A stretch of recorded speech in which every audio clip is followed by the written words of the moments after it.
ॐ भूर्भुवस्वः तत्सवितुर्वरेण्यं भर्गो देवस्य धीमहि धियो यो नः प्रचोदयात्। ॐ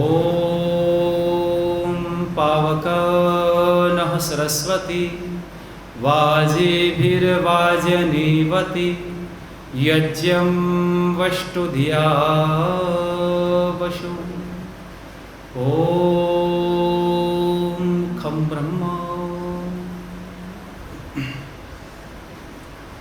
व्याख्यान वेदी के पास में विराजमान कासाय वस्त्रों से सुशोभित आर्य समाज के यशस्वी सन्यासी वृंद, इस व्याख्यान वेदी पर विराजमान जिनके सुंदर वैदिक गीतों को आपने सुना, बहुत ही सिद्धांत निष्ठ चर्चा अभी उनके मुखारविंद से आप सुन रहे थे। आर्य समाज के यशस्वी भजनोपदेशक पंडित अमरेश आर्य जी, ढोलक पर साथ दे रहे उनके साथी बंधु, और आज बहुत ही प्रसन्नता का विषय है कि इस वैदिक कार्यक्रम में बड़ी दूर से हमारे मध्य में उत्तराखंड आर्य प्रतिनिधि सभा के प्रधान श्रीमान आर्य डीपी यादव जी, वो हमारे मध्य उपस्थित हैं। उत्तराखंड प्रतिनिधि सभा के यशस्वी मंत्री आदरणीय चंद्र प्रकाश आर्य जी, वो भी यहाँ उपस्थित हैं। और हरिद्वार प्रतिनिधि सभा के प्रधान डॉक्टर श्याम सिंह जी, वो भी यहाँ पर उपस्थित हैं। हमारे वीरभद्र शास्त्री जी, वो भी यहाँ पर उपस्थित हैं। हमारे बहुत ही यशस्वी, मैं कहूँ वो मैं इसलिए बोल रहा हूँ क्योंकि इस समाज के अंदर जितने भी लोगों ने अपनी मेहनत से, अपने परिश्रम से इस समाज को गढ़ा है, बनाया है, उन पूर्व समस्त अधिकारी कार्यकर्ता बंधुओं का मैं यहाँ पर हार्दिक स्वागत अभिनंदन करता हूँ। और वर्तमान परिप्रेक्ष्य में इस आर्य समाज रामनगर के यशस्वी प्रधान आदरणीय हमारे रामेश्वर प्रसाद जी, आदरणीय भाई मंत्री जिनके लगातार संपर्क से वो बीच में भी यथाकदा जब भी समय मिलता रहता है चर्चा करते रहते हैं समाज को लेकर के। ऐसे हमारे मध्य में हमारे बहुत ही आदरणीय भाई श्री संदीप एडवोकेट जी, हमारे कोषाध्यक्ष महोदय भाई आर्य नीरज सैनी जी, और हमारे मध्य में पूर्व प्रधान श्रीमान दिनेंद्र जी, समक्ष बैठे हुए बाहर के समाजों से भी कुछ लोगों से मैं चिर परिचित हूँ। डॉक्टर साहब सभा में बैठे हैं, उनका भी स्वागत अभिनंदन।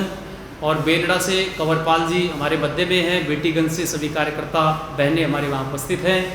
समक्ष बैठे सभी आदरणीय अग्रज आशीषदाता बुजुर्गों, नौजवान साथियों, पूजा सत्कार के योग्य पूजनीय वंदनीय मातृशक्ति प्यारे बच्चों, बहुत सुंदर सा कार्यक्रम आपके बीच में भाई अमरेश जी अभी दे रहे थे।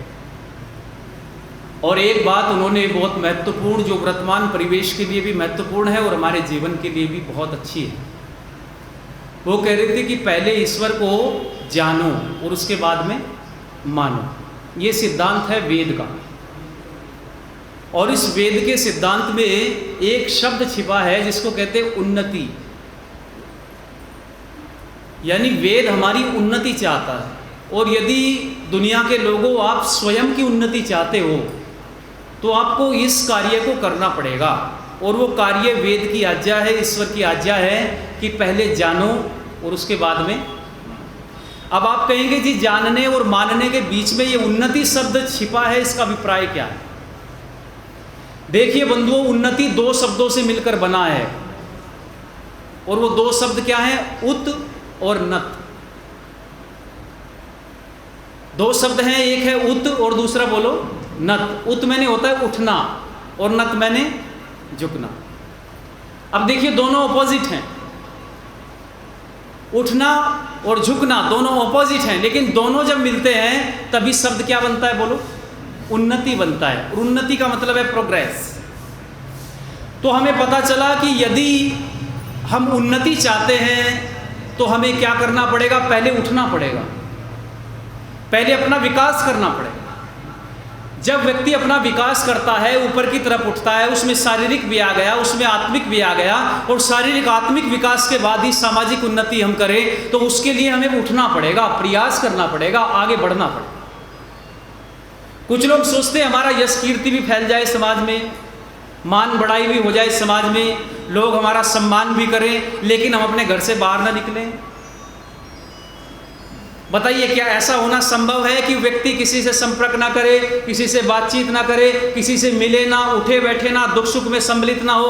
क्या ऐसे व्यक्ति को समाज जान पाएगा? ऐसे व्यक्ति को यश मिल पाएगा? नहीं मिलेगा। जब व्यक्ति अपना संपर्क बढ़ाता है, व्यक्ति दूसरे के पास में बैठता है, दूसरों के सुख दुख में सम्मिलित होता है, अच्छी बुरी बातों को सुनता है, अच्छी ग्रहण करता है, वो व्यक्ति विकास के मार्ग पर आगे बढ़ता है। इसलिए कह रहे हैं कि मैंने उठ जाओ, अपना विकास।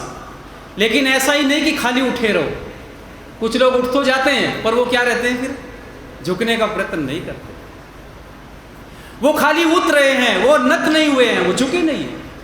एक व्यक्ति के पास में बहुत ताकत है, बल आ गया, बहुत बल आ गया, ईश्वर परमात्मा की कृपा हुई, बढ़िया प्रैक्टिस की, अभ्यास की, अच्छा खान पान रखा, शरीर में ताकत आ गई, अब वो इतना ऊपर उठ गया कि अब वो दूसरों को झुका रहा है, स्वयं नहीं झुकता। तो उसकी उन्नति बोलो नहीं है। शास्त्र कहते हैं बल आ जाए, धन आ जाए, ज्ञान आ जाए, शक्ति आ जाए, सामर्थ्य आ जाए, अच्छी बात है, आना चाहिए, उठो। लेकिन नीचे झुक जाओ तो फिर प्रश्न किया कि नीचे क्यों झुके? जब एक बार उन्नति हो गई तो कह रहे कि जो तुम्हारे भाई नीचे पड़े हुए हैं उनको उठाने के लिए क्या करो?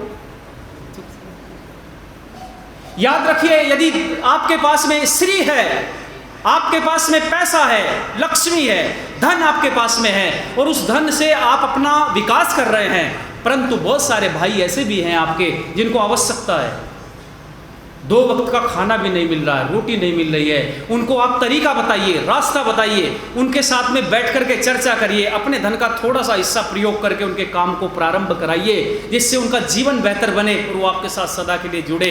इसी का नाम क्या है बोलो? उन्नति। यही उन्नति है। ऊपर उठिए, नीचे झुकिए, और याद रखिए उन्नति उसी की संभव है जो पहले जानता है और उसके बाद में बोलो।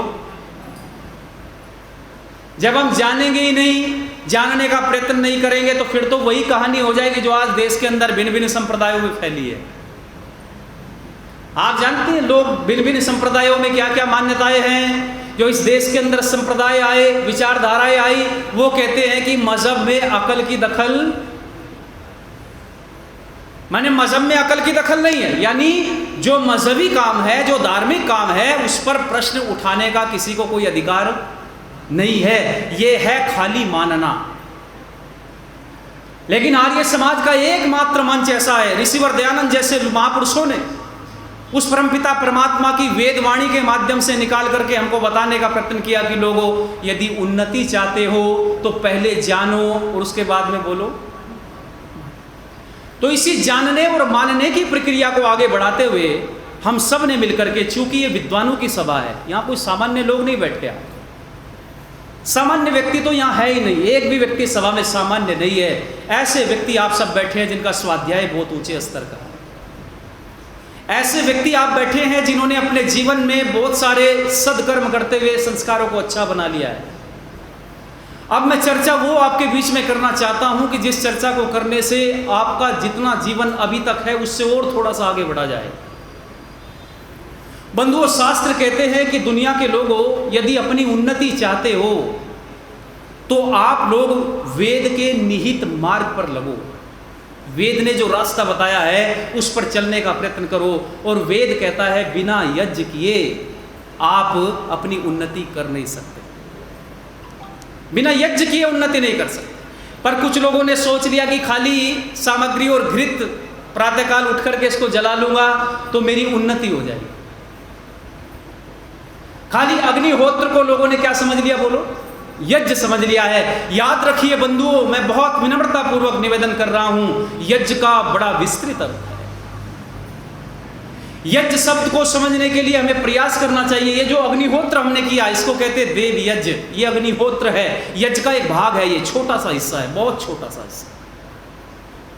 तो यज्ञ क्या है, यज्ञ के बारे में विस्तृत यदि आप जानना चाहते हो तो हमने महापुरुषों को पढ़ना पड़ेगा, ऋषियों को पढ़ना पड़ेगा, योगीराज कृष्ण को पढ़ना पड़ेगा, श्री राम को पढ़ना पड़ेगा, तब जानना पड़ेगा कि जीवन यज्ञ में कैसे बनता है और यज्ञ होता है।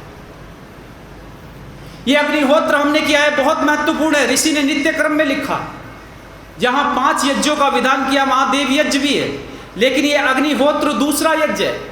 पहला क्या है बोलो? ब्रह्म यज्ञ।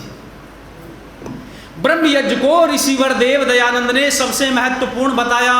जो जो व्यक्ति प्रातःकाल उठ करके शाम को दोनों समय ब्रह्म यज्ञ को नित्य करता है, ब्रह्म यज्ञ के करने वाला व्यक्ति ही धीरे धीरे अपनी आत्मा का विकास करता है।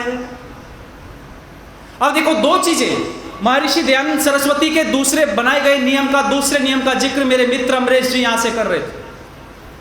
इन्होंने बताया कि ईश्वर के विशेषण कैसे हैं, उनको ऐसा मानो, पर मैं भी एक छोटे से नियम से जोड़कर आपको आगे बढ़ा रहा हूं। महर्षि दयानंद ने जब ये आर्य समाज के नियम बनाए तो ऋषिवर दयानंद ने शास्त्रों को भी पढ़ा है और इतिहास को भी पढ़ा।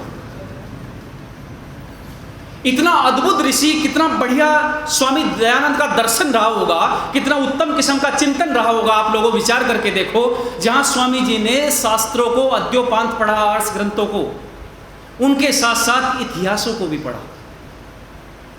और 2 इतिहास हमारे बहुत महत्वपूर्ण हैं। एक इतिहास रामायण कालीन है और दूसरा बोलो महाभारत कालीन है। और दोनों इतिहासों को महर्षि दयानंद ने निश्चित रूप से अद्योपांत पढ़ा।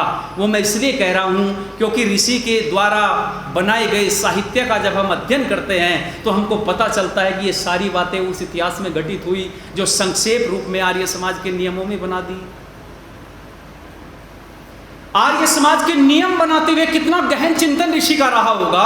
स्वामी दयानंद ने निश्चित रूप से महाभारत को पढ़ा, रामायण को पढ़ा, तब आर्य समाज के नियम बनाए। और वो कहते दुनिया के लोगों यदि उन्नति चाहते हो तो 6ठा नियम आर्य समाज का बनाया। क्या नियम बनाया जी? 6ठा कि संसार का उपकार करना इस समाज का क्या है बोलो? मुख्य उद्देश्य है। और आगे लिखते हुए कहते अर्थात शारीरिक, आत्मिक और उसके बाद में बोलो सामाजिक उन्नति करना। अब देखिए कैसे ऋषि ने कनेक्ट किया। स्वामी दयानंद ने पंच महायज्ञ विधि लिखी। उसमें स्वामी ने कहा, स्वामी जी बोले कि यदि तुम पंच महायज्ञ नित्य करते हो तो उनसे क्या होगा? तुम्हारी आत्मिक और शारीरिक उन्नति साथ साथ होगी। पूछा ऋषि से कैसे होगी? कि देखो ऋषि कह रहे हैं कि पहले शारीरिक उन्नति करो। तो स्वामी दयानंद ने कहा जिन घरों के अंदर नित्य दैनिक अग्निहोत्र होता है उस घर में दूषित वायु निवास नहीं करता। जहां दूषित वायु नहीं होता है वहां शुद्ध ऑक्सीजन होता है, वहां वातावरण अच्छा बनता है, वहां संस्कार बढ़िया बनते हैं, वहां विचार अच्छे बनते हैं। और याद रखिए विचारों का भी स्वास्थ्य पर बड़ा गहरा असर। जहां आहार का असर पड़ता है वहां विचारों का भी असर पड़ता है। आप प्रयास करिए, अपने परिवेश को अच्छा बनाने का प्रयत्न करिए। 1 महीना बच्चों के परिवेश को बढ़िया बनाने का प्रयत्न करिए, आप चमत्कार देखिए। यदि आपने बच्चों के बैठने का, बच्चों के पढ़ने का, बच्चों के चलने का, बच्चों का पूरा परिवेश ही आपने आर्ट्स बना दिया, वेद में बना दिया, विज्ञान में बना दिया, तो देखिए चमत्कारी परिवर्तन देखिए अपने बच्चों के अंदर। यह है विचार का महत्व। और स्वामी दयानंद जानते थे कि परिवारों में यदि दैनिक अग्निहोत्र होता रहेगा तो वहां सुगंधित वायु निवास करेगा, वहां के लोगों के स्वास्थ्य में अच्छा बढ़ोतरी होती जाएगी। स्वास्थ्य बढ़िया बनेंगे तो अच्छी बुद्धि आएगी, शरीर स्वस्थ रहेगा तो दूसरा जो पहला यज्ञ दिया उसमें सफल हो जाएंगे। देखिए शारीरिक उन्नति चाहते थे तो देव यज्ञ करो, अग्निहोत्र करो। और आत्मिक उन्नति चाहते हो तो क्या करो? आत्मिक उन्नति चाहते हो तो क्या करो? ब्रह्म यज्ञ करो। आत्मिक उन्नति चाहते हो ब्रह्म यज्ञ करो। और याद रखिए जिस दिन दोनों उन्नति हो जाएंगी उस दिन समाज का कल्याण करने में सफल हो जाओगे। उस दिन ऐसे मूर्खों का, पाखंडियों का, जो धर्म के नाम पर अधर्म का प्रचार कर रहे हैं, जो सत्य के नाम पर समाज में असत्य का प्रचार कर रहे हैं, जो वेदों के नाम पर अनर्गल प्रलाप कर रहे हैं, ऐसे लोगों का मुंह तोड़ जवाब देने की ताकत आपके अंदर आ जाएगी जिस दिन आप सच्चे अर्थों में देव यज्ञ और ब्रह्म यज्ञ को जीवन में धारण कर लोगे। ये शक्ति वहां से प्राप्त होगी, निश्चित रूप में शक्ति। और मैं कहता हूं ब्रह्म यज्ञ चाहे 10 मिनट शुरुआत करो, पर कब होगा? जब स्वास्थ्य बढ़िया बनेगा। आज आप विचार करके देखो, जब हम ब्रह्मयज्ञ करने बैठते हैं तो कुछ लोग कहते हैं कि क्या करें जी, 2 मिनट बैठते हैं तो घुटनों में दर्द शुरू है। कारण उसका यही है कि हमने शारीरिक उन्नति नहीं की, हमने आत्मिक उन्नति नहीं की। और बहुत सारे ऐसे लोग जो आज पूरे मंचों पर दंदना रहे, मैं इस मंच की पवित्रता को भंग नहीं करना चाहता, ईश्वर का जिक्र कर रहे थे। ईश्वर अलग चीज है, भगवान अलग चीज है। आज भगवानों ने अपना स्वरूप बदल दिया। आज स्थितियां आ गई है, स्वामी दयानंद ने कहा है सामाजिक उन्नति करने का अधिकारी वही है जिसकी शारीरिक और आत्मिक उन्नति हो जाए। बिना शारीरिक और बिना आत्मिक उन्नति किए हुए ऐसे किस्म के लोग जो कुछ जानते नहीं है, शास्त्रों को पढ़ा नहीं है, गुरु परंपरा से कुछ सीखा नहीं है, जाना नहीं है, ऐसे लोग जब मंचों पर बैठते हैं तो बोलते हैं कि वेदों के अंदर हम राम को दिखा देंगे, अयोध्या में पैदा होने वाले राम का जिक्र वेदों में है। ऐसे लोग कहते हैं अष्टाध्यायी के सूत्रों में हम पूरी रामायण को बता देंगे, छिपी हुई है। इस प्रकार के अनर्गल प्रलाप करने का साहस वही व्यक्ति कर सकता है जिसने गुरु परंपरा से पूर्णतया वेदों को सीखा नहीं, आर्ष ग्रंथों को पढ़ा नहीं। यही कारण है जिसकी आत्मिक उन्नति नहीं है, शारीरिक उन्नति नहीं है, बस थोड़ा बहुत बहकावे में आकर के और जिसका सत्ता भी साथ देने लगे, तब दुर्भाग्य समाज का और ज्यादा बढ़ने लगता है कि अविद्या के साथ, झूठ के साथ, असत्य के साथ, अनाचार के साथ बिना सर पैर की बात का जब समर्थन सत्ता करने लगे, वहां याद रखना वहां धर्म टिकता नहीं, वहां धर्म बढ़ता है। हम शारीरिक उन्नति करें, हम आत्मिक उन्नति करें, लेकिन वेद के अनुसार करें। तो क्या है वेद के अनुसार, कैसे करें?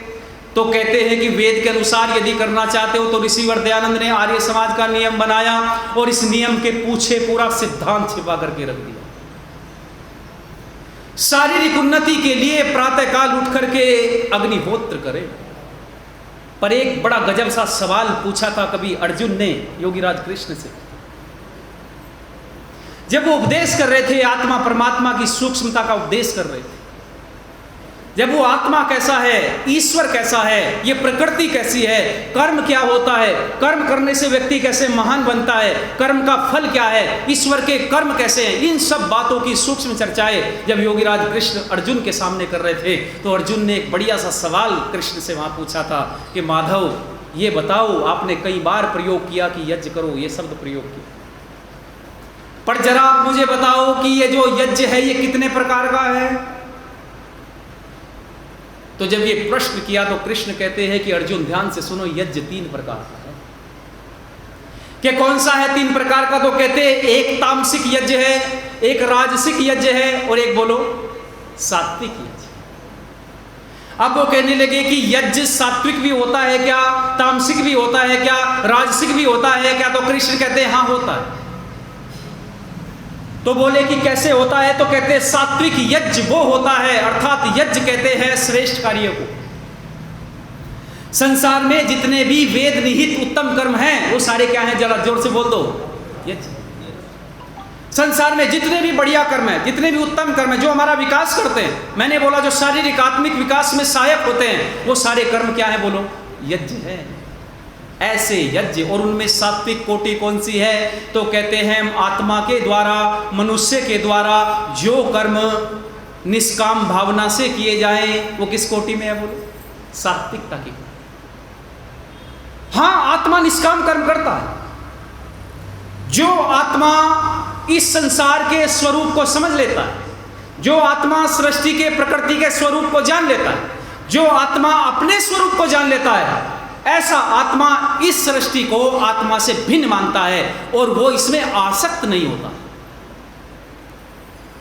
जरा विचार करिए, पकड़िए मानो बात। वो आत्मा भोजन करता है लेकिन भोजन में स्वाद बोलो नहीं लेता। वो आत्मा भजन सुनता है पर भजन में स्वाद बोलो नहीं लेता। वो आत्मा नेत्र से, चक्षु से देखता है पर उसमें आनंद बोलो नहीं लेता। वो कर्म तो करता है पर वो आनंद किसी और से प्राप्त करता है। वो आनंद ईश्वर का आनंद है। ईश्वर के आनंद से व्यक्ति जब अनुभूत होने लगता है, ऐसा व्यक्ति कहते हैं दुनिया के लोगों संसार में सात्विक यज्ञ करना। आप डॉक्टर हैं, बहुत अच्छी बात है, आप डॉक्टर बनिए, लेकिन डॉक्टर रहते हुए भी आप ऐसा सत्कर्म कर सकते हैं जो आपको ऊंचाइयों पर पहुंचा सकते। एक डॉक्टर के पास में मरीज आया, याद रखिए पैसा आपको मिलता है, पैसा सेकेंडरी है। यदि उसको आपने प्रायोरिटी बना दिया, यदि आपने उसको फर्स्ट स्थान पर रखा है, तो याद रखिए आप कर्म तो कर रहे हैं लेकिन उसमें लिप्त होकर कर रहे हैं। आप वकील हैं, कोई व्यक्ति आया बहुत परेशान है, बहुत दुखी है, परेशान किया है किसी आताताई शक्तियों ने उनको, लेकिन आपने उसका सात्विक भाव से सहयोग किया है, तो याद रखिए आप, यदि आपको पैसा मिलेगा, धन आपको वो देगा खुश होकर के, प्रसन्न होकर। लेकिन यदि आपने उस मिलने वाले धन को द्वितीय रख दिया, सेकेंडरी रख दिया, प्राथमिकता आपने उसके जो समस्या लेकर के आया उसको समाधान करने को यदि प्राथमिकता दे दी, तो वही कर्म आपका श्रेष्ठ कर्म बन गया। लेकिन वो कर्म सात्विक कैसे बनते हैं? जब आप इन समस्त सुख दुख की भावना से ऊपर उठ जाते हैं।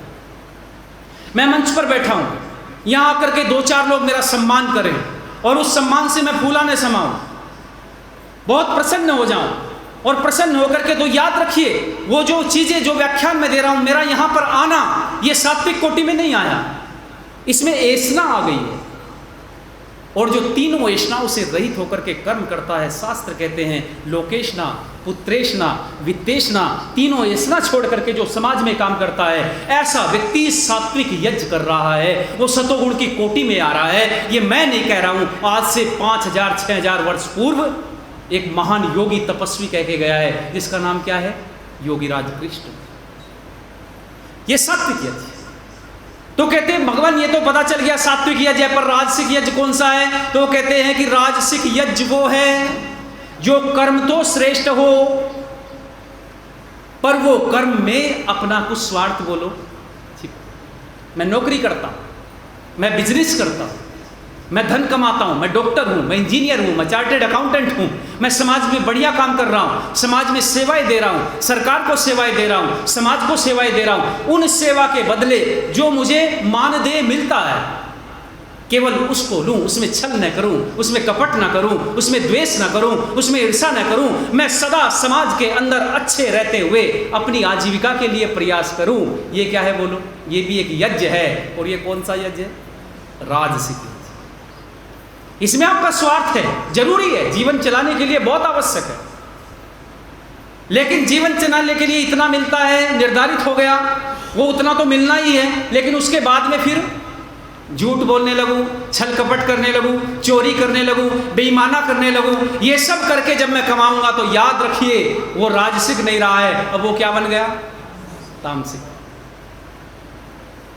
तामसिक यज्ञ के बारे में कहा है, जो दूसरों को सता कर, दूसरों को परेशान करके, दूसरों की आत्मा का हनन करके, दूसरों की आत्मा में उठने वाले जो अच्छाइयां थी उनको दबा करके आपने उसको कलुषित करने का काम किया है, समाज को आपने अपमानित करने का काम किया, समाज को आपने सड़ाने का, कलुषित करने का जो कृत्य किया है, वो कृत्य ही है तामसिक यज्ञ। और वो कहते हैं भगवान ये बताओ क्या अग्निहोत्र भी तामसिक होता है? ये अग्निहोत्र भी तामसिक होता है लोग। और क्या कहा कि विधिहीनम मंत्रहीनम असृष्टानम अदक्षिणम श्रद्धा विरहितम तामसम यज्ञम प्रचक्षते, कि ये अग्निहोत्र भी आपका तामसिक बन सकता है, ये अग्निहोत्र आपका सात्विक भी बन सकता है, ये अग्निहोत्र आपका राजसिक भी बन सकता है। ये आपके हाथ में है, आपके कर्म बनाएंगे इसको। तो कहते हैं कि ये तो पता चल गया कि सात्विक और राजसिक कैसे है, पर जरा तामसिक अग्निहोत्र हो सकता है, कैसे हो सकता है जरा बताओ। तो कृष्ण कहते हैं कि अर्जुन ध्यान से सुनो, विधिहीनम, विधिहीन तरीके से किया गया अग्निहोत्र क्या है बोलो? तामसिक है। इसलिए महर्षि दयानंद ने इस अग्निहोत्र को करने की एक रीति बताई है, एक विधि बताई है, और जिस पुस्तक में बताई उसका नाम क्या है बोलो? संस्कार विधि। संस्कार विधि में हमको बहुत सुंदर वर्णन करके बताया है, पंचमहायज्ञ विधि में हमको बहुत सुंदर तरीके से बताया है कि इस अग्निहोत्र को ऐसे करें। पर आप जरा बताओ लोग क्या संस्कार विधि के अनुसार यज्ञ कर रहे हैं? आज जिस भी प्रांत में जाकर के देखोगे आप, आर्य समाज में भी आज भिन्नता आने लगी है यज्ञों को करने में। दूसरे लोग तो पता नहीं किस तरीके से कर रहे हैं, उनकी तो रीतियां ही अलग हैं, विधियां ही अलग हैं सारी आज। और दूसरी बात बड़ी गजब की कहते हैं कृष्ण, वो कह रहे हैं कि अर्जुन सुनो, विधिहीनम मंत्रहीनम, के बिना मंत्र के किया गया अग्निहोत्र वो किस कोटि में है बोलो? तामसिकता की कोटि में। आज लोग विचार करके देख, आज थोड़ा बहुत आर्य समाज और थोड़ा बहुत शांति कुंज के लोग ये प्रयास कर रहे हैं, जो मंत्रों से आज अग्निहोत्र कर रहे हैं, वरना समाज की हालत ऐसी बन गई है, जो भगवान बन करके बैठे मंचों पर, भगवानों के स्वरूप बिगड़ गए हैं। आप देखो, जिसके जितने लंबे बाल उतना ही बड़ा भगवान। आज आप देखो बड़ी बड़ी स्टेज पर आर्य समाज में आप आकर के देखेंगे, आपको शालीनता मिलेगी, सरलता मिलेगी, आपको विद्वत्ता मिलेगी, आपको वेद की बातें मिलेगी, पर लोग इस समाज से दूर भाग रहे हैं। और जहां बड़े बड़े मंच सजे हुए मिलते हैं, लोग बड़े बड़े बाल थाम करके बहुत सारे ऐसे नृत्य कर रहे हैं, ऐसी हालत में समाजों की देखता हूं, बहुत दुख होता है मुझे। मैं यह नहीं कहना चाहता आपसे, लेकिन निवेदन कर रहा हूं कि बंधुओं, ऐसे लोग जो श्लोकों से यज्ञ करा रहे हैं, वो भी कहते हैं कि हमारा यज्ञ सबसे बढ़िया यज्ञ, हमारा अग्निहोत्र सबसे बढ़िया, जो श्लोकों को बोल करके यज्ञ करा रहे। तो कृष्ण ने तो मना किया है। इन सब लोगों के जो भगवान हैं योगीराज कृष्ण, उन्होंने तो मना किया। उन्होंने कहा है कि श्लोकों से करोगे तो तामसिक कोटि में आ जाएगा, इसका आपको लाभ नहीं मिलने वाला। तो कहते सात्विक यज्ञ बनाओ तो मंत्रों से यज्ञ होना चाहिए।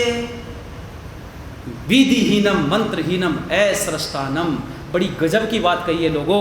और वो कहते हैं कि असृष्टानम अर्थात जिस यज्ञ के अंदर समिधाएं भी ठीक नहीं है, ऐसा यज्ञ किस कोटि में है बोलो? तामसिक। अब मैं इसलिए आप लोगों को बताने का प्रयत्न कर रहा हूं कि मेरे ऋषि पर मुझे गर्व होता है। एक एक छोटी छोटी चीजें भी, बहुत माइनर चीजों पर ध्यान दिया ऋषि पर ध्यान। वो चाहते तो वो लिख सकते थे कि आप लकड़ियां यूज करिए, लेकिन संविधाओं में भी उन्होंने कोटि बनाई है। कैसी कोटि बनाई, कैसी संविधाएं प्रयोग करें? क्या लिखते हैं ऋषि? कौन से पेड़ की होनी चाहिए जी? आम की होनी चाहिए, पीपल की होनी चाहिए, गूलर की होनी चाहिए, ढाक की होनी चाहिए। ये संविधाएं क्यों? ऋषि दयानंद ने नहीं लिखा कि यूकेलिप्टिस हो, ऋषि दयानंद ने नहीं लिखा कि पॉपुलर हो, ऋषि दयानंद ने लिखा नहीं और वृक्षों का जिक्र नहीं किया। पर आप विचार करके देखिए, कृष्ण भी बहुत वर्षों पहले कह के गए हैं। मैं तो मानता हूं ऋषिवर दयानंद ने पूरा पढ़ा है इतिहास को। असृष्टानम, संविधा यदि गलत हो गई तो आपका यज्ञ तामसिक कोटि में आ जाएगा, आपका यज्ञ सात्विक नहीं रहेगा। क्यों? ऐसा करने का प्रयोजन क्या था? ऋषि के दिमाग में क्या चल रहा था? आप विचार करके देखिए। आप वैज्ञानिक संस्थान में बैठे, आप उन्नति के संस्थान में बैठे हो, आप विकास के संस्थान में बैठे हो, आप समाज को दिशा देने वाले लोग हैं, आप समाज को रास्ता बताने वाले लोग हैं। उनको बताइए कि ऋषिवर दयानंद ने इन संविधाओं का चयन करने के लिए बोला, इन वृक्षों का चयन करने के लिए बोला। तो आप पूछेंगे जी, लोग पूछेंगे कि इन वृक्षों को ही क्यों? सवाल खड़ा। पर आप जरा बंधुओं मुझे बताएं कि ये जो लकड़ियां हम प्राप्त करते हैं, आम, पीपल, गूलर, ये कहां से मिलती है हमको? वृक्षों से। और देखो, वृक्षों में आप सब बहुत सारे लोगों ने साइंस पढ़ा होगा, थोड़ी सी चर्चा कर रहा हूं साइंस की। वृक्ष में दो चीज होती है जिनको टिश्यूज कहते हैं, हिंदी में उनको ऊतक बोलते हैं। और वो दो ऊतक क्या है? एक होता है फ्लोएम और एक होता है जाइलम। और इस फ्लोएम और जाइलम का पूरे पौधे में, पूरे पेड़ में अलग अलग काम है। ये जो जाइलम है ये पूरे पेड़ पौधे के अंदर जल का संचरण करता है, और जो फ्लोएम है ये भोजन का करता है। अब आप विचार करके देखिए, मुझे बताओ जरा, पौधे में भोजन कहां बनता है जी? कहां बनता है भोजन? सबसे ऊपर बनता है, जहां पर पत्तियां होती, हरी हरी पत्तियां, वहां क्लोरोफिल है, वहां सूर्य का प्रकाश है। और ऑक्सीजन की उपस्थिति में, क्लोरोफिल की उपस्थिति में, सूर्य के प्रकाश की उपस्थिति में पौधा भोजन बनाता है। और वो भोजन बनाता है तो पौधे की जो रसोई घर है वो सबसे ऊपर है। और जल कहां से लेता है जी? नीचे से लेता है। अच्छा बताओ, बिना जल के भोजन बन जाएगा? नहीं बनेगा। इसलिए पृथ्वी से जल कहां जाता है? ऊपर रसोई घर में जाता है, और जल को ले जाने का काम जाइलम करता है, और ऊपर से भोजन को नीचे लाने का काम फ्लोएम करता है। ये दोनों टिश्यूज इस पौधे में वर्क करते हैं। लेकिन अब आगे की कहानी क्या है कि जब ये वर्क करते हैं तो जो जाइलम है, ये जाइलम ही सूख कर बनता है लकड़ी। अब आम में ऐसा क्या है, गूलर में ऐसा क्या है, पीपल में ऐसा क्या है, ढाक में ऐसा क्या है, जिन संविधाओं का प्रयोग हम अपने यज्ञों में करें, अन्य का ना करें? देखो, एक चीज आपने सुनी होगी, पॉलीथीन। पॉलीथीन को केमिस्ट्री की भाषा में कहते हैं एथिलीन, और इसको जब एथिलीन को पेंटाइन किया गया फैक्ट्री में तो उसी से बना पॉलीथीन।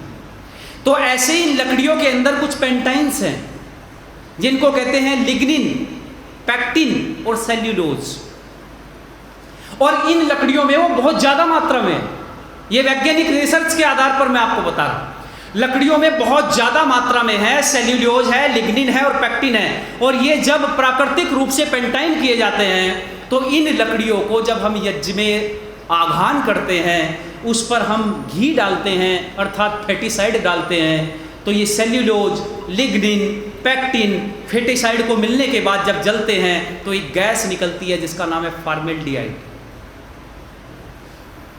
फॉर्मेल्डिहाइड, और ये बहुत हल्की गैस है, और ये जब फॉर्मेल्डिहाइड हल्की होने के कारण ये आकाश की तरफ उठती है, ऊपर की तरफ उठती है, और ये जब ऊपर की तरफ जाती है तो आकाश में है नमी, आकाश में समुद्र है। लोगों, ये समुद्र की कहानी भी वेद बताता है हमके।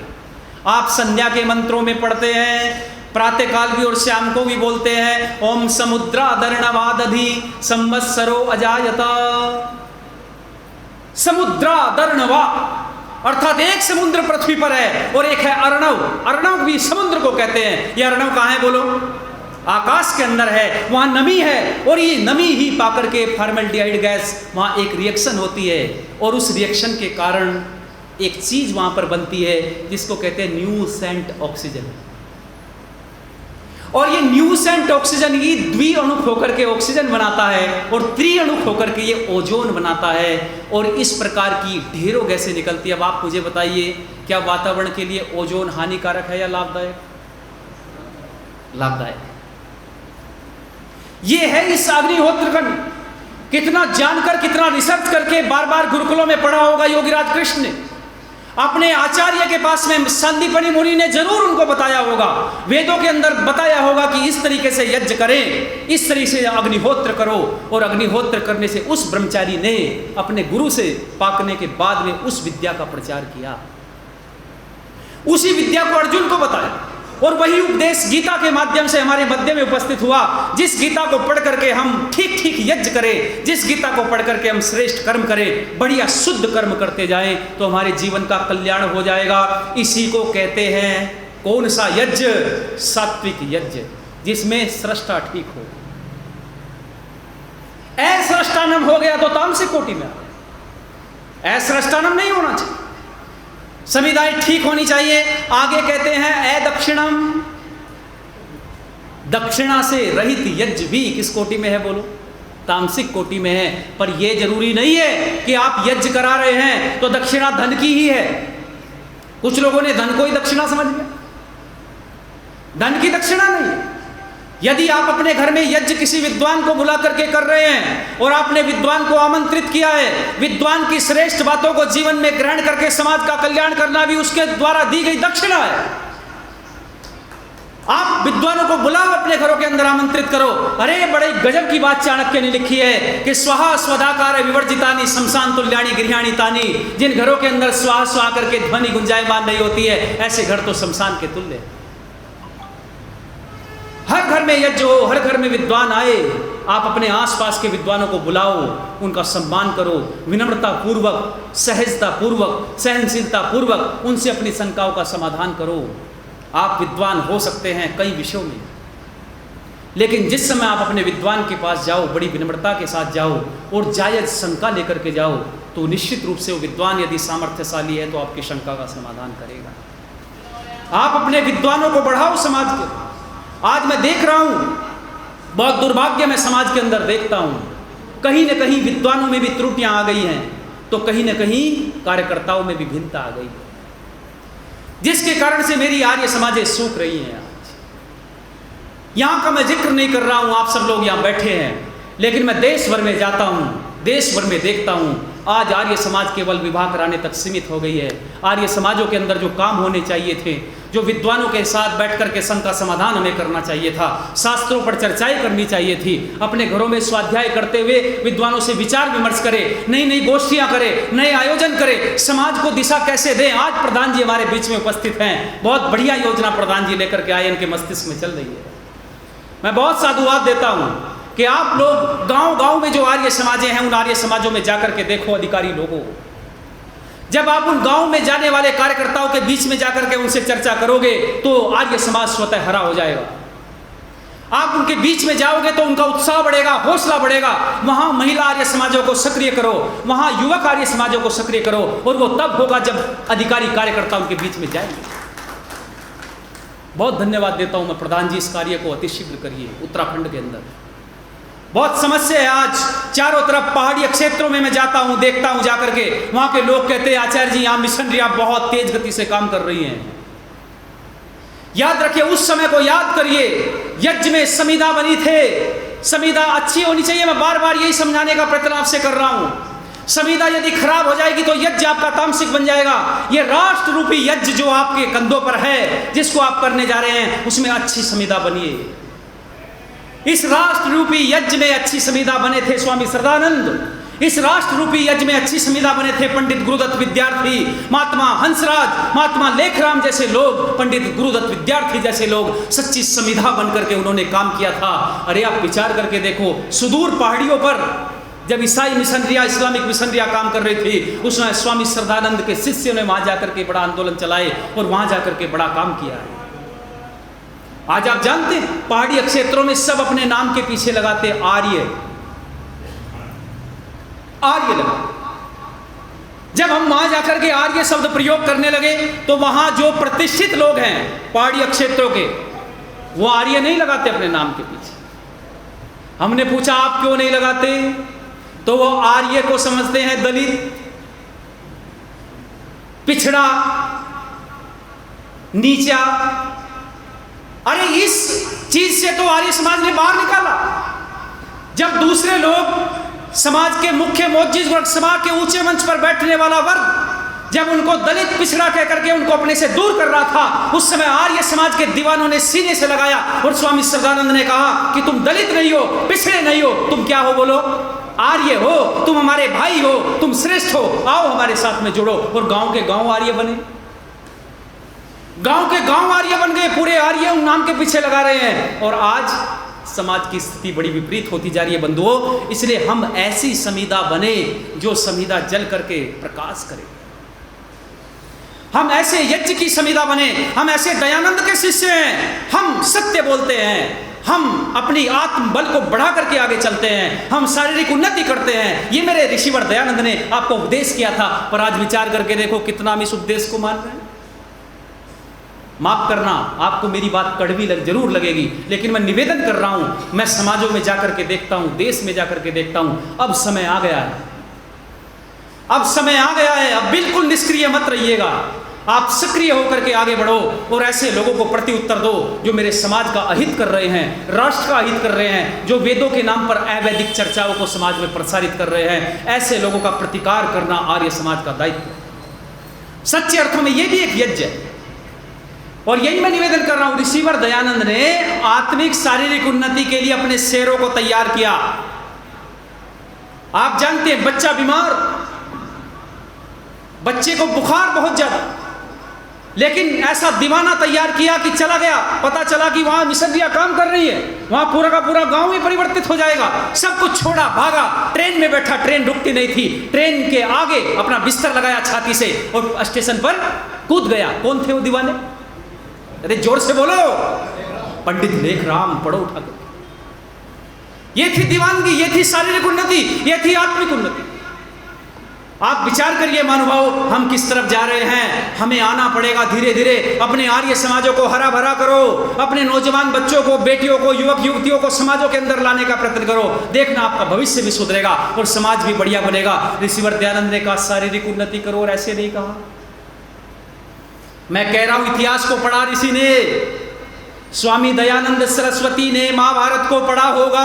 महाभारत को पढ़ने के बाद ऋषि ने विचार किया कि जिसकी खाली शारीरिक उन्नति वो भी समाज की उन्नति नहीं कर सकता, जिसकी खाली आत्मिक उन्नति वो भी समाज की उन्नति बोलो नहीं कर सकता, और जिसकी दोनों है वो कर सकता है। आप कहेंगे कैसे? एक पात्र मिलते हैं जिनका नाम है विष्णु पितामह।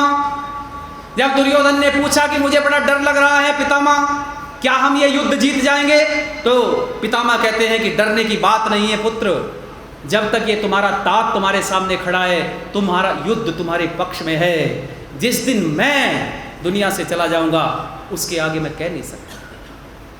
आहा, जब ये बात कही फिर भी दुर्योधन को शंका होने लगी। वो कहते हैं कि तात बताओ, आप एक साथ कितने योद्धाओं के साथ लड़ सकते हो? तो भीष्म पितामह कहते हैं मैं अकेला एक साथ 10,000 योद्धाओं को परास्त कर सकता। कितना शारीरिक बल होगा, आप विचार करके देखो। वो व्यक्ति जो 10,000 योद्धाओं को परास्त करने वाला है, जिस समय रजस्वला स्थिति में एक वस्त्र वाली द्रौपदी को सभा के अंदर लाया गया, वो चिल्ला चिल्ला कर सबसे कहती है मेरी रक्षा करो, मेरे प्राणों को बचाओ। पर उस समय सभा के अंदर वो व्यक्ति भी बैठा है जो 10,000 योद्धाओं को परास्त कर सकता है। और क्या कर दिया उन्होंने? गर्दन नीची कर दी है। क्यों कर दी गर्दन नीची? क्योंकि शारीरिक बल तो था पर आत्मिक बल नहीं था। यदि मेरे उस क्षत्रिय में आत्मिक बल होता तो उस समय दुर्योधन को यदि वो सबक सिखा देता मेरे देश का क्षत्रिय, तो समाज की इतनी बड़ी हानि ना होती। समाज के इतने बड़े बड़े क्षत्रिय महान योद्धा, वेदों के विद्वान, मनस्वी, ये पाखंड अंधविश्वास जो आज 1000 किस्म के भगवान लोगों ने बना करके मंचों पर बिठा दिए हैं, ऐसे भगवानों से राष्ट्र बच जाता, राष्ट्र की रक्षा हो जाती, वेदों का परचम समाज के अंदर लहराता, यदि दुर्योधन वो गलती न करता। भीष्म पितामह मौन हो गए, गर्दन नीची कर दी। लेकिन एक व्यक्ति वहां और हैं जिनका आत्मिक बल बहुत ज्यादा है पर उनमें शारीरिक बल नहीं है। कौन है बोलो? महात्मा विदुर खड़े हो गए सभा के अंदर और खड़े होकर के कहते हैं, बड़ी सभा थी, मंच पूरा, और वो कहते हैं ऐ आर्यो, जिस सभा के अंदर स्त्री का अपमान होता है वहां मैं एक पल के लिए नहीं ठहरूंगा। उठे और उठ करके बाहर चले गए। अच्छा, बाहर क्यों चले गए? क्योंकि शारीरिक बल, बोलो, यदि शारीरिक बल विदुर के अंदर होता तो निश्चित रूप से तब भी यह अनर्थ होने से रुक जाता। पर एक व्यक्ति और हैं जिनमें शारीरिक बल भी बहुत ज्यादा है, जिनमें आत्मिक बल भी बहुत ज्यादा है, जो यदु वंश के सिरमौर हैं, जो महान योगी हैं, महान तपस्वी हैं, राष्ट्र के अभिनेता हैं, राष्ट्र में भगवान की पदवी से सुशोभित किए गए। कौन है बोलो? योगीराज कृष्ण। लेकिन उस समय वो वहां उपस्थित, बोलो, उस समय वहां उपस्थित नहीं। और अनुपस्थिति में ही आप विचार करके देखिए कृष्ण से कितना डर लगता था सबको। बार बार सबसे कहती है, माता द्रौपदी सबसे कहती है कि देखिए हे दुशासन, हे दुर्योधन, क्या तुमको भीम की गदा से डर नहीं लगता? क्या तुमको अर्जुन के गांडीव से डर नहीं लगता? क्या तुमको युधिष्ठिर के भाले से डर नहीं लगता? क्या तुमको नकुल सहदेव की तलवारों से डर नहीं लगता? किसी ने उसकी बात को नहीं माना। और जब द्रौपदी कहती है क्या तुम्हें मेरे भाई योगीराज कृष्ण से भी डर नहीं लगता? इतना सुनना था, सुनते ही हाथ छोड़ दिया दुशासन। उपस्थित नहीं थे वहां, लेकिन नाम से ही डरते थे। आप विचार करके देखिए कितना शारीरिक बल होगा, कितना आत्मिक बल होगा। अरे मैं कृष्ण की गाथा आपसे सुनाने लगूं बंधुओं तो मैं कहता हूं कि महीनों महीनों बीत जाएगा, पर उस कृष्ण की गाथाएं समाप्त नहीं होती हैं। जो लोग आज मंचों पर कह रहे हैं कि आर्य समाज तो काल्पनिक मानता है इनको, बताओ उनके अंदर बुद्धि है? दिमाग में बुद्धि है उनके? आर्य समाज का एक भी कार्यक्रम बताओ मुझे, पूरे विश्व के अंदर चलने वाले आर्य समाज का एक भी कार्यक्रम क्या राम और कृष्ण के पूरा होता है? आर्य समाज का एक भी मंदिर ऐसा नहीं है जिसमें राम और कृष्ण के आदर्श मर्यादित जीवन पर चर्चा न होती हो, राम कृष्ण के उन मर्यादित जीवन पर विचार विमर्श न होता हो, जहां राम कृष्ण की मर्यादाओं को स्थापित न किया जाता हो। आर्य समाज का एक भी मंदिर नहीं। पर लोग समाज के अंदर जहर बो रहे हैं। लोग जानते नहीं है कि आर्य समाज ही तुम्हारा रक्षक है। आर्य समाज ने सदा से तुम्हारा हित किया है, नेतृत्व किया है, अपने सीने पर गोलियां खाई हैं, तब जाकर के पौराणिक जगत को बचाने का प्रयत्न आर्य समाज ने किया। अरे बंधुओं, आप विचार करके देखो कैसे कैसे दीवाने। अरे हैदराबाद का सत्याग्रह पढ़ के देखो, आर्य समाज का योगदान याद आएगा। पर इनके मंचों पर बैठने वाले लोग कभी बताते नहीं। जिस समय सीता का छिनाला पुस्तक लिखी जा रही थी, जिस समय कृष्ण तेरी गीता जलानी पड़ेगी पुस्तकें लिखी जा रही थी, उस समय एक भी व्यक्ति इनका ऐसा नहीं है जो चुस्का हो। जब कृष्ण को लेकर के लाहौर के अंदर कृष्ण तेरी गीता जलानी पड़ेगी ये पुस्तक लिखी थी, उस समय आर्य समाज के दीवाने ही प्रतिकार किया था एक पुस्तक लिख करके। रंगीला रसूल कौन थे वो? जरा बताओ जोर से, कौन थे? हाँ जी, पंडित चमुपति। पंडित चमुपति जी ने लिखा था पुस्तक को, और पुस्तक को लिखने के पश्चात में बंधुओं मैं निवेदन कर रहा हूं बहुत गंभीरता पूर्वक, आर्य समाज या इसने सदा से प्रतिकार किया है। जब जब किसी मंदिर पर आक्रमण करने की बात मुगलों ने या विदेशी आक्रांताओं ने की है, आर्य समाज ने मंदिरों का बढ़ चढ़ करके आगे समर्थन किया, अपना सीना ठोक करके लड़ाइयाँ लड़ी, शास्त्रार्थ किए, लेकिन मंदिर पर आंच बोलो नहीं आने दी। पर ये समझते नहीं है कि आर्य समाज तुम्हारा विरोधी नहीं है। आर्य समाज सनातन परंपराओं को जीवंत करने वाला है। आर्य समाज रामकृष्ण को, मर्यादाओं को समाज में स्थापित करने वाला है। जिस दिन ये लोग समझ जाएंगे उस दिन हमारी ताकत, हमारी शक्ति बढ़ जाएगी। याद रखिए, इनके जितने भी मठाधीश हैं, जितने भी धर्मगुरु हैं, उन किसी के पास में भी किसी इस्लाम वाले गुरु का प्रतिकार करने के लिए उत्तर नहीं है, किसी ईसाई मिशनरी वाले पादरी का उत्तर नहीं है। यदि उत्तर कहीं मिल सकता है तो बोलो आर्य समाज के पास मिल सकता है। यही प्रत्युत्तर देने में सामर्थ्यशाली है, पर ये समझने को तैयार नहीं। इसलिए मैं ज़्यादा नहीं आप लोगों से कहना चाहता, मैं सिर्फ इतना ही निवेदन करना चाहता हूँ कि सच्चे अर्थों में आप संविदा बनिए, और ऐसी संविदा बनिए जिस संविदा को जल करके समाज में प्रकाश करके जाए, आपका नाम समाज के अंदर अच्छा बने। आप सब एकजुट होकर के छोटी छोटी गोष्ठियाँ करिए, छोटी छोटी सभाएं बनाइए, और उन सभाओं के माध्यम से मोहल्लों में, गलियों में, समाजों में, गांव-गांव में यदि हम जाकर के ऐसा प्रयास करेंगे तो निश्चित रूप से हमारा समाज फलीभूत होगा, आगे बढ़ेगा। बंधुओं, सम्मान भी मिलता है, धन भी मिलता है, वो आता रहेगा, वो सेकेंडरी चीज़ है। कोई भूखा नहीं मरा है जो समाज का काम करता है आज तक। बस आप समाज का काम करके तो देखिए, ऋषि दयानंद के उस ऋण से उऋण होने का प्रयत्न करिए। ये प्रातःकालीन सभा थी, परिचयात्मक दृष्टि से थोड़ी सी बातें मैंने आपके बीच में रखी है, आपने दच्चित होकर के सुनी है। बहुत लंबे समय से आप लोग बैठे हैं। बस इतना ही कहना चाहूँगा, रात्रिकालीन सभा में भी आप इसी प्रकार अपने बच्चों के साथ यहाँ उपस्थित हों। बहुत भारी संख्या में आप लोग यहाँ आएँ तो कार्यकर्ताओं का मनोबल बढ़ता है। प्रधान जी और सब लोगों का आभार व्यक्त करता हुआ वाणी को विराम देता हूँ, पीछे हट रहा हूँ। इति ओम शम।